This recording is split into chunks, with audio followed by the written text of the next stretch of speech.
Hey everybody, she got Brandon Subs here with another edition of This Week in Boxing News with Brandon. I'm Brandon. Hi. Um, Forgive me, look a little bit homeless, beard's a little bit scruffy and all that. I'm fresh off of vacation, and while on vacation, news broke. So let's kind of just dive into the big news of the week, and that is one Canelo Alvarez has now inked a deal, a three-fight deal with PBC and Al Heyman. Through Al Heyman, all things are possible. Never forget that, kids. So the new deal is going to have him fighting his first fight underneath the PBC umbrella. Again, he's fought with them before when he fought against Caleb Plant. This is going to be a fight he's going to have in September, more than likely against Charlo. Forgive me, I forget to get the Charlos mixed up. It's the one who's the champion here at 160. He's going to fight him more than likely here in September. Where that'll be in September is up in the air because the venues in Las Vegas that you would typically have for Mexican Independence Day weekend look like they're going to be booked. So it could get sketchy. So you're looking at probably Los Angeles. Texas would make all the sense in the world, especially Houston, if he's going to be facing Charlo. That's where Charlo's from. Mexican crowd there in the state of Texas. Houston makes all the sense in the world. But we'll dive into all that once the fight officially gets announced. But it's kind of thrown some people off that he's signed this deal, and it's made some people feel some kind of way, and others, champion this and cheering this on and all this stuff. Look here. As someone who's been a boxing fan first, then media, then boxing fan, then media again, and now a blend of both, let me explain something to the novice here. It doesn't matter who he fights for as long as you get the fights you want to see. That's what it is at the end of the day. You're not an investor in who's paying Canelo to have these fights. Now you're going to say, well, I'm a paying customer. Yes, paying customer and investor, two totally different things. If you don't purchase it, you're not losing money. If you're an investor and people don't purchase these fights, go to these events, you lose money.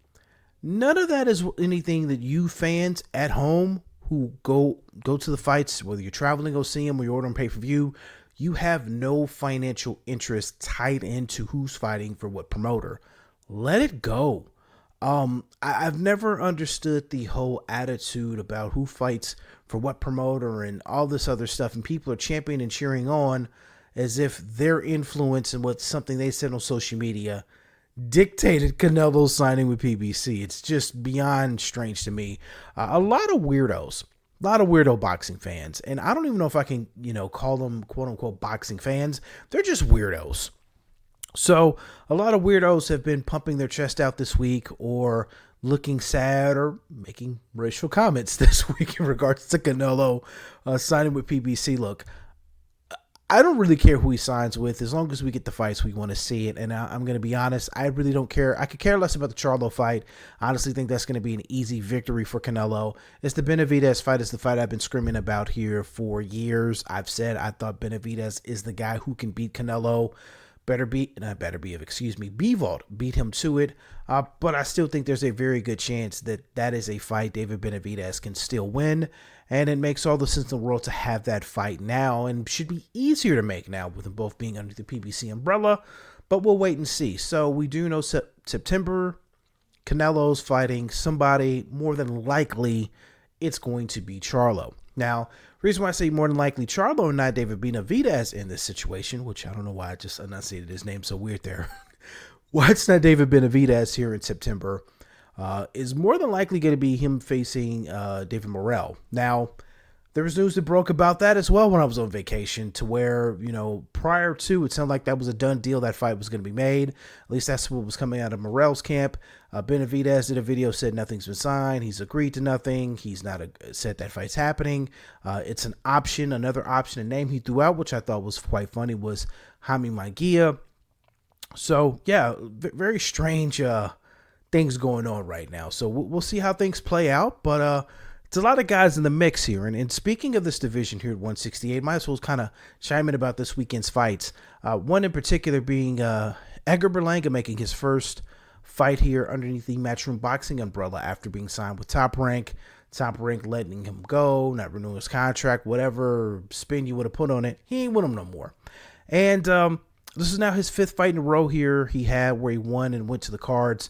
This one against Jason Quigley, unanimous decision win, nothing spectacular. Edgar Berlanga is one of those guys, we could kind of see it coming, and I think it's now really coming to fruition now is he's probably plateaued. What you're seeing out of him is the best you're going to get out of him. I don't see him being anything more than what he is. People said the KO streak ruined him. Yeah, I mean, the end of the day, boxing is this. You don't get paid by the rounds or by the minute. You get a flat fee. So if you can get your opponent out of there, sooner than later, and you're taking less physical damage, the longer of a career you're going to have yourself. So I can't fault him for swinging for the fences and scoring all those knockdowns and knockouts early. That's not his fault. I can't fault Top Rank for the opponents that they brought him against because they thought these were guys that are going to give him a challenge. Some did, some didn't, especially the latter started to give him a challenge. The last, 4 fights underneath them, going to decisions and going to the cards. So, it's one of those things to where he is what he is at this point. People say, no, he's growing and learning as a boxer and all this other shit. No. What you see out of him is what you get. This is what he is. This is where he's going to plateau. So, hey. Now, as far as what's next for him, the funny thing is I think he was promised one thing and may actually get the complete polar opposite now, linking with Matchroom. But now that Matchroom Boxing doesn't have Canelo, that they were working with Canelo now with PBC, Edgar Berlanga's got to now turn his attention to another guy who's on the DAZN platform, and that being Jaime Munguia. Jaime Munguia's name has also been tossed about here with Joseph Benavidez. So it's going to be interesting that David Benavidez. It's going to be interesting to see what route Jaime Munguia goes and what route Golden Boy goes. Let's face it. Let's be quite honest here. Things aren't great for Golden Boy right now. You're suing Ryan Garcia, who's the biggest star on your roster. He's trying to get out of his promotional deal. He's still in his feelings about what happened post the Tank Davis fight.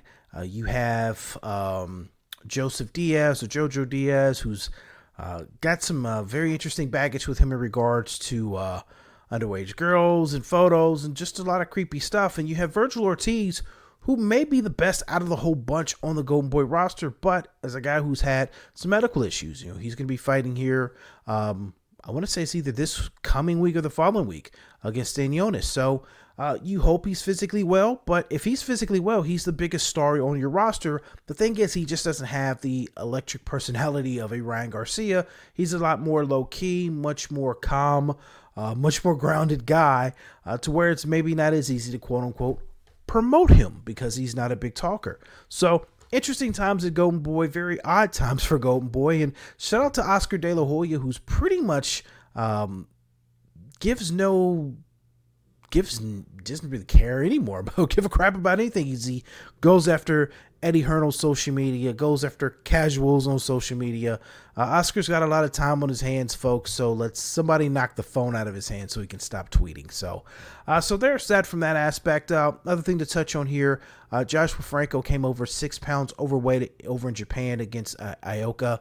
Ends up losing it in a decision. Then following the fight, he's been going through a lot, and this was a hard camp for him, and he's decided to retire. So I'll take that kind of with a grain of salt. I don't think he's going to be retired. Maybe going to take some time off, take a year, maybe a year or two off. But I don't think he's quite done yet. But he has now announced his retirement after losing his belt. He lost his belt on the scale, but then lost the fight and had no chance to win anything one way or the other because of coming 6 pounds over. That's huge. There was a PBC card on Showtime here this weekend. I'll be quite honest, I didn't watch it. It really didn't spark my interest at all. It's like, I don't care. So yeah, there's that for this week. I'm thinking if there's anything else I'm missing here. I don't think so. Yeah, big news of the week, Canelo with PBC. Charlo's fight more than likely is next. So we'll wait and see for official word for that. And obviously, once that get announced, I can give you more of a breakdown in my opinion and my take on how that fight will look and whatnot. So, yeah, there you go. So that is this week in boxing news with Brandon. Make sure you hit that like and subscribe button down here, somewhere around in here. If you do that, I would appreciate it. Again, man, as I'm easing myself back into the media game after my long sabbatical after stopping the podcast. This is fun. This is short, to the point. You get to see my lovely face, aka the moneymaker. So I'll be back here next week after, with some more takes and more of my opinions here in the latest news here in the boxing realm. With that being stated, everyone stay safe, stay blessed, love one another, and I'll talk to you next time.